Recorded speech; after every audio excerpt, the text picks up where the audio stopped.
A couple of months after starting a software business, we almost went bankrupt. If it wasn't for this one simple webinar funnel that by now resulted in over $1.3 million of net revenue. Hey, I'm Niels, head of growth at Perspective, and we help over 5,000 agencies scale their paid media performance with highly converting and beautiful funnels. And in this video, I'm going to break down one of these funnels so you can implement the exact same thing for yourself or your clients. First, I'll cover the full structure of the funnel. Second, or rather in between, I'll touch on why webinar funnels still crush in 2024. And lastly, I'll give you the exact template to copy and paste for yourself. So be sure to watch until the end and let's jump right in. All right, so what you can see here is the fully fledged out funnel with different learnings that we collected on each stage, and I'm going to go through it one by one now. So first things first, of course, before you launch any funnel, you need to know how you'll get traffic. And for us, that's usually paid media. And for most of our clients, it's paid media because it's the easiest way to get your funnel up and running. And especially if your funnel is working, it's also no problem if you spend money on advertising because you'll make all the money back, right? So first things first, one learning that I want to share here is we sent these ads to this funnel. But what's really interesting is that this type of funnel has been with us for over, I think, 2 years now. And we have a couple more of these. And so one learning that I want to share here is once a funnel is running, you can prolong its lifetime by iterating on the front end. And what does the front end mean? So basically, of course, one part of the front end is the ads, right? So what are you actually saying in your ads? What value propositions, what problem are you talking about? And so on and so forth. The other part is the landing page. So what different value propositions, what different headlines can you use to actually entice people to want to click on your ads, to want to go through your funnel and to register for your webinar or whatever asset you basically have in your funnel, right?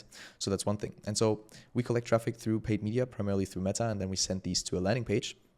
And the landing page that we used in this funnel is actually pretty simple. You can see it right here. It's built out in Perspective, the best funnel builder there is. But basically what we did is we had a headline up top. So first things first, what is it? So we just state the obvious. So funnel crash course. And then we have a headline saying copy and paste our 6 most successful landing page and funnel templates and learn how you can use them to easily win new customers or applicants in your industry. And the interesting thing here is what we try to do with our headlines is we try to make them as tangible as possible. So that usually means we try to include numbers. Copy and paste is always a great thing to say. I also said it in the intro of this video because it really showcases that it's tangible, right? So I'll get something. And that's really crucial, especially if you work in an industry where what you deliver is not as tangible or rather intangible. For example, for us, that's software. If it's a service for you or something similar, that's really a handy approach. So most important, of course, is the value proposition that we have in our funnel. And the strength of it predicts the conversion rate and also honestly predicts all the other metrics in your funnel. That means attendance, the sales that you'll do throughout the webinar and so on and so forth. So we really want to focus on making sure that it's a strong headline. And I mentioned what a strong headline is made of just now.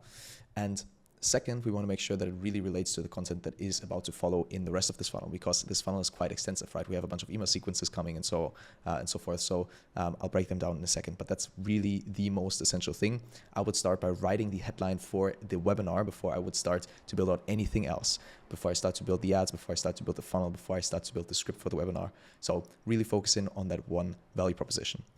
Another thing is we ask for the question right away. So we have this quiz type of element in here. Basically, you can choose between 4 different slots for the webinar. It's Tuesday, Wednesday, Thursday, and Friday at 10 a.m. And the psychological trick that we're using here is basically, and you've heard this before, maybe in dating or something similar, is don't ask the girl if she wants to go on a date with you. Ask her what restaurant she wants to go to, right? And that's the exact same concept that we're using here. So we basically turn the question from, do I want to join this webinar, into when will I join this webinar, by asking the question right away and especially above the fold. So it's the first thing people see on their mobile phones because the traffic that will hit the page is usually mobile first. So that's one thing. Another interesting thing that I want to share is that the closer the availability, the better the performance of attendance, because we've tried it all, right? We tried the on-demand webinar, we tried once a week, we tried in the evening. So basically what we learned is that if you have a fixed time slots, attendance will be better. The quality of people joining will be better because they have the highest commitment, the highest intrinsic motivation to go through the funnel, to learn, right?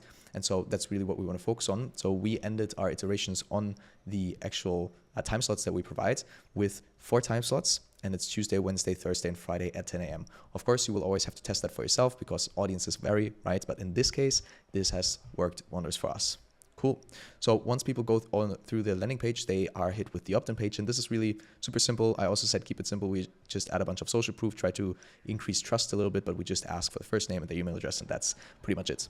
Now, the magic then happens in the backend because we then build an automation basically sending leads from Perspective through Zapier to Intercom and Demio. Demio is the software that we've been using for our webinar here, and it's also really cool. It's very simple to use. And then we just send through a detailed calendar event, so people have it on their calendars. It just helps with attendance. That's a small trick as well. And then we send them back to our email tool. In this case, as I said, it's Intercom, so we can communicate with them before and after the actual webinar. Now, there's a really interesting thing happening right after, which is that we ask another question to personalize. And personalization is key for increasing conversion rates in your funnel or in any other marketing material that you run. And what we ask for is basically what their goal is. So we want to ask, do they want to generate more appointments? Do they want to win more employees, build or scale an email list? And once we know that, we actually hit them with a different offer, because if it relates more to our problem, of course, we're more likely to convert on the offer, right? So that's why we actually ask personalization questions in the funnel, just for the sake of personalizing content later down the line. And so basically, based on the answer that they gave during the personalization question, they are hit with one of these 3 pages. It's pretty much the same offer, all of which is a template, but it's a different template depending on the use case. And you could do something similar, of course. So if you're running ads for different types of audiences and or different types of clients, different types of ICPs, this is pretty much the playbook that I would use to make sure that we have a tripwire offer. And tripwire offer is already the right keyword, because we're introducing an offer before the webinar even started. And why is that? It's basically because having 2 offers in your funnel will help with profitability. We have one as a lower barrier entry, that's the tripwire product, right? Because people that have purchased, that have an account with you, are more likely to buy from you again. And second, we have a higher barrier offer that is only for the sake of refinancing. And the magic of this, I will explain in a second, because this really worked wonders for us, because back in the day, as I said, we were a little bit tight on ad spend, but this strategy basically got it to work for us. All right, and so once they are hit with these pages, they either have the option, of course, to sign up for a free Perspective account and grab that template that we're offering for them here. And then if they have signed up, they are hit with the onboarding sequence, because then, of course, it's most important for us for people to get their funnel going, right? But that's a little bit besides the point of this video. I'll cover that in another one. And basically, if they haven't signed up, they are hit with the countdown sequence. They're hit with the countdown sequence either way, because they have signed up for the webinar, and we're, of course, going to deliver on that. And then we are sending 3 emails. I think in our funnel, it's actually a little bit more than 3, but basically we're just counting down the days. So in the week of your actual appointment, of your actual webinar appointment, you get a couple of emails on the days before the webinar is happening. So we try to make these emails as educational as possible, while leaving a cliffhanger so people are actually really excited to join the webinar. Meaning we will feed them with really good information, but don't share it all, and basically just hint at the webinar date. And that's also proved to help attendance a lot. So that's what we do. And then, of course, we have the webinar happening, and the webinar is basically a 45-minute walkthrough of the problem that your customers have, a story of how we had that same problem and or overcame that problem, and then basically the solution that we figured out, and then your offer. It's these 4 steps that we use in any video material, honestly. So in webinars, in VSLs, in ads, and this has been working very well for us. So that's actually also something that Peter Kell mentioned. It's a little bit simplified version of the VSL template that Peter Kell has. And it's a little bit tweaked for us, but basically this is a really good timeless structure to stick to when running any form of video marketing material. Another thing is that, of course, we want to be very educational, again, not just in the emails, but in the webinar in itself, because in B2B companies, one thing matters most, and that is depth of content. Because usually for B2B offers, you will have your prospect make a bigger decision. If that means, and bigger decision means they usually have more people involved. They usually spend more money. They usually stay longer with you, and they usually have to invest more than just buying a physical product in a D2C way, right? So that's why depth of content is really key. Make sure they're educated about the problem that you're solving. Make sure they're educated about the solution or the approach to that problem that you use with your product, and then, of course, around your product, right? And then last but not least, a big part to the conversion is, of course, the $100 million offer that Hormozi coins, or basically just something irresistible. The concept is not new. This was around way before Hormozi launched this book, but Hormozi really did a good job in explaining the process of figuring out what the irresistible offer is based on jobs to be done and so on and so forth. So I would really recommend you give this a read. In general, though, just make sure that it's as irresistible as possible, because then you will have conversions. All right, and then after the webinar, of course, we will have some sales trickle in, and but the sequence or the funnel doesn't stop here, because then basically we run different email sequences based on if they attended the webinar or if they haven't attended the webinar. This is once again done with Zapier. Through Demio, we can also just check if people have attended the webinar or not, and then fire a tag in Intercom and send them specific email sequences right after. Once again, personalized based on activity. This really helped improve conversion rates by just making sure that the path they're following actually matches what they did before, right? If they haven't attended the webinar, then they just are hit with a recording sequence. We just want to make sure that they consume the content, because nonetheless, if they purchase or not, it doesn't really matter too much, of course, if the overall conversion rate is solid, because we want to make sure that we are educating our audience.